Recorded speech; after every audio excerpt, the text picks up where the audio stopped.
Hi, this is Tamara from Moogly, and today I'm going to demonstrate how to crochet the Bernat Crochet Mushroom Stuffie, which is a free pattern you'll find on yarnspirations.com. To make this pattern, you will need 2 colors of Bernat Baby Blanket. I used weathered red and whipped cream. 1 ball of each should be sufficient. You'll also need a USK 6.5mm crochet hook or whatever size gets you gauge. You'll also need a yarn needle. It's super helpful to have some stitch markers and safety eyes and stuffing to complete your mushroom stuffie. Let's take a look at the finished mushroom stuffie. As you can see, the crochet mushroom stuffie is made of just a few simple pieces. There is the base, there's the top, and there's the little dots that we add to the top to give it that mushroom look. Then you can add an optional face if you like to before you assemble the whole thing together. The finished stuffie, as shown here with Bernat Baby Blanket, is approximately 16.5 inches tall by 11 inches wide at the widest point, and it's very, very huggable. Every piece you'll make for the Bernat Crochet Mushroom Stuffie starts with the magic loop. To make the magic loop, I start with the tail end of the yarn, and I come in at least 6 inches or so, maybe a little bit more since this is a bulky yarn. Then I'm going to go over my non-hook hand forefinger twice towards me. Then I insert my hook under both of those loops, pull the one end back slightly forward, yarn over, and pull that loop through to lock the 2 loops together. From there, I can continue with our instructions. For the first round, we are going to chain 1 and then work a single crochet right into the ring. What we want to do is make sure we go under that tail end and the loop around our finger for each of the stitches that we work into the ring. This will allow us to bring that ring closed when we're finished. So there I've made my first single crochet. Now these pieces are also worked in a spiral. So what we want to do is we want to make sure to put a stitch marker in the first stitch of each round so that we don't lose track. Without that join and chain 1 at the beginning of the future rounds, it's very easy to lose track of what round you're working on and where you are in that round. So now I will just go ahead and pull that loop back down and we'll continue with round 1 of our mushroom top. To finish this round, we work 9 half double crochets right into the ring. So we yarn over, go right into that ring, making sure again to go over that tail, pull up our loop, yarn over, and finish our half double crochet. So that's the first one, and now we have 8 more to work right into this ring. So at the end of round 1, you should have 10 stitches total worked into the ring. We aren't going to join with a slip stitch. As I mentioned, we're working in a spiral, which means that when we start round 2, we'll start by working right into the top of the first stitch of the previous round. What we want to do now is go ahead and pull this ring closed. You want to very gently pull on this tail. We don't want to pull so hard that we end up accidentally breaking the yarn, but we do want to close up that circle. I find that stabilizing it with my other hand, sort of pinching it as I pull through, helps a little bit with that effort. There we are. You can see it's getting a little bit smaller yet. So I'll pull just a little bit more there until it is completely closed. Then, when I'm done crocheting, I will take my yarn needle and I will weave this end in both directions in this circle to help tighten up further and lock it in. So to continue with the pattern, let's go to round 2. Round 2 says to work 2 half double crochets in each stitch around. So in round 1 we had 10 stitches, and at the end of round 2 we'll have 20. So we just yarn over and go right into the top of that first stitch. So let's go ahead and take that stitch marker out and set it aside. We'll make that first half double crochet. And now I'm going to put the stitch marker in this stitch so that I know this is our first stitch for round 2. Then I can work my second half double crochet right into that same stitch. And then work 2 half double crochets in each stitch around until you get to the end. So here's what the top of your mushroom should look like after round 2. To continue with round 3, we're going to work 1 half double crochet in the next stitch and 2 half double crochets in the stitch after that. And that's our repeat. 1, then 2, 1, then 2, all the way around for a total of 30 stitches. We still want to make sure to take the time to move that stitch marker up to the first stitch here. I should have pulled it out before I finished it, but that's okay. We just want to make sure to move it up to the first stitch of every round as we go so that we don't lose track of where we're at in our pattern. So after that, I've got my first one in the first one, so I'll do 2 in the one after that. There's 1, and then 2, and then 1 in the next one, and 2 in the next one. And I'll just continue that all the way around for a total of 30 stitches. After round 3, we continue working increases according to the written pattern until we get to round 10. So I'll see you at round 10. So here we are at the end of round 3, but we're going to jump ahead to round 10. Rounds 10 through 15 are all the same, worked even, which means 1/2 double crochet in each stitch around. This will bring the top of our mushroom stuffie down to create that great cap shape. So we simply work 1/2 double crochet in each stitch around, but we still want to make sure to move that stitch marker up to the first stitch of every round as you go. If you get lost on what round you're on, you can always, I like to go opposite where the stitch marker it is. It's a little easier to count there. And there you're able to count your rounds. We've got 1, 2, 3 rounds here. And of course, you would have all the way out to round 9 before you begin rounds 10 through 15. But again, those are just 1/2 double crochet in each stitch around. Just make sure at the end, just as before, we do not join with a slip stitch. So after working 15 rounds for the top, you will have created this great shape. Full size, of course, unlike our miniature. So after round 15, then round 16 is simply closing it up and getting it ready to attach later. What we're going to do is we're going to work a single crochet in the next stitch. So that's our first marked stitch there. And I do like to go ahead and move that stitch marker up just so it's easy for me to find what I like to put in the back of my mushroom stuffie.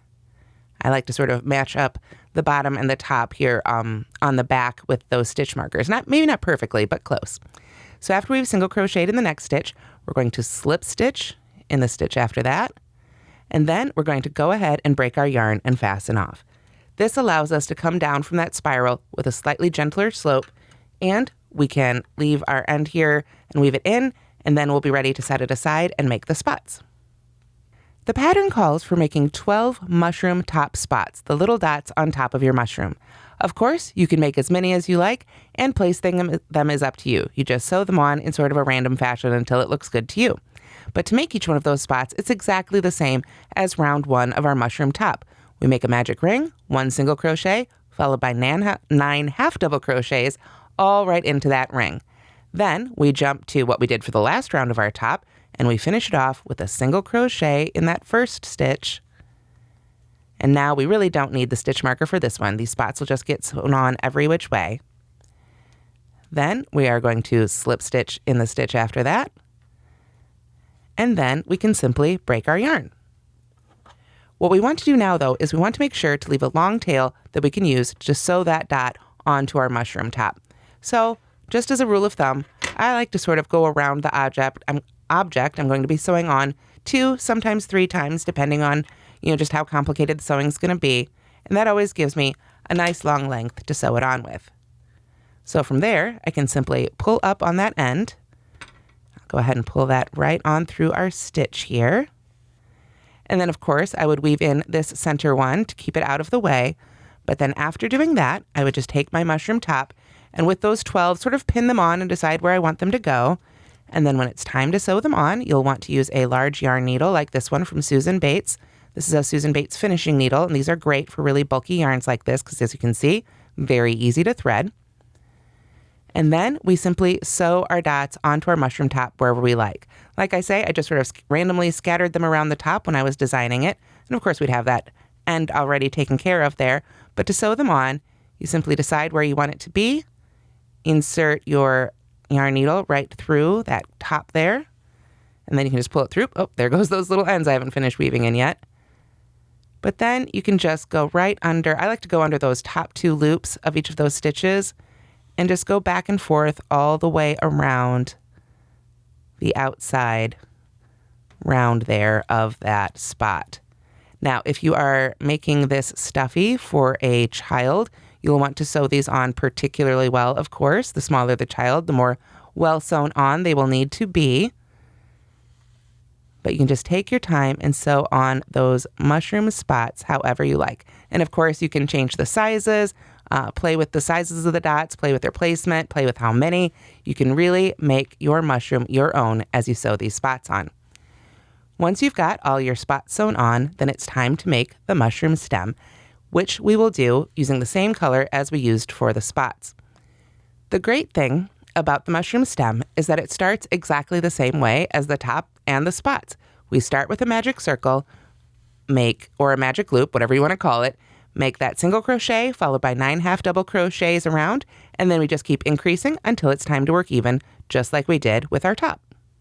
So to begin the mushroom stem, rounds 1 through 5 are exactly the same as the mushroom top, and then rounds 6 through 20 are all worked even. You can see here we worked flat for those rounds 1 through 5, and then working evenly, we created this really tall stem.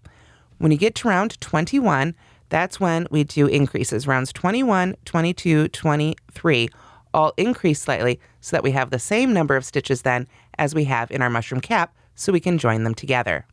So you'll want to refer to the instructions to see how to increase for rounds 21 through 23. So after round 23, there should definitely be a flare at the top of your mushroom stem. Then it's time for round 24, which is the same thing we've been doing to finish off all our other pieces.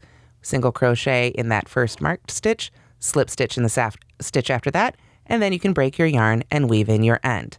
After that, we'll be ready to apply our face, stuff, and seam together. So when you finish your mushroom stem, it should be taller with a flare at the sides here, or right at the top rather. That will allow us to join it to the top. But before we do that, we want to go ahead and add the face if that's something you want to do.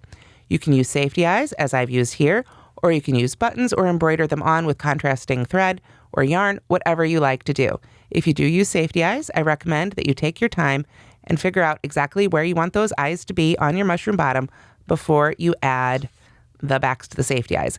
These slide right over the posts and really lock them on. They aren't coming off. So make sure you know where your eyes want to be before you lock them in.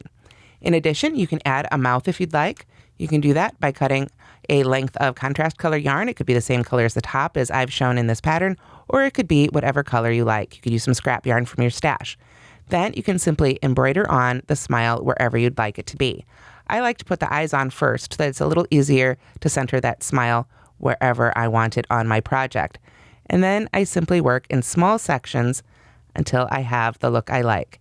Sometimes it takes a couple tries to really get a smile that I like, so I'll end up picking that yarn out and doing it a couple times over, and that's totally fine. This is where you really want to take your time and sew on a smile that is going to make you and your mushroom recipient happy. Of course, you can always leave the smile off if you like and have a more neutral expression, or leave off that whole face for a simple mushroom, however you like to do it.